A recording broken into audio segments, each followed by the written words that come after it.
இன்றைக்கி பார்த்திங்கன்னா பாடி சரவணா ஸ்டோர் போகலான்னு கிளம்புனோம். சென்னையில் எப்போ வெயில் அடிக்கும் மழை வரும்னு தெரியல. சூப்பராக இருந்தது கிளைமேட், நல்லா வெயில் இல்லாமல். சரவணா ஸ்டோர் ஃபர்னிச்சரில் பார்த்திங்கன்னா நிறைய ஆர்டிஃபிஷியல் பிளான்ட் கலெக்ஷன் கொண்டு வந்திருந்தாங்க. சூப்பராக இருந்தது கலெக்ஷன்ஸ் எல்லாமே.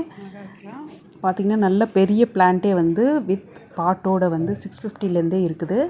அதே மாதிரி கலர்ஃபுல் ஃப்ளவர்ஸ் வந்து நிறைய ஹேங்கிங்ஸில் வச்சுருந்தாங்க. வீட்டை டெக்கரேட் பண்ணணுன்னா நிறைய கலர்ஃபுல் ஃப்ளவர்ஸ் வச்சு டெக்கரேட் பண்ணலாம். நல்ல அஃபோர்டபுள் ப்ரைஸஸ்லேயும் இருக்குது.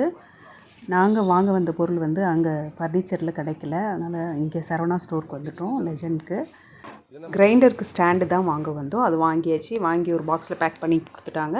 அப்படியே ஃபுட் கோர்ட்டுக்கு சாப்பிட்லான்னு வந்தோம். பிரியாணி ஆர்டர் பண்ணலான்னு பார்த்தா சரியான கூட்டம். அங்கே பிரியாணி எல்லாம் காலி ஆகிடுச்சி. சரி, வெஜ் பிரியாணி தான் ஆர்டர் பண்ணி சாப்பிட்டோம். 65 ஆர்டர் பண்ணியிருந்தோம்.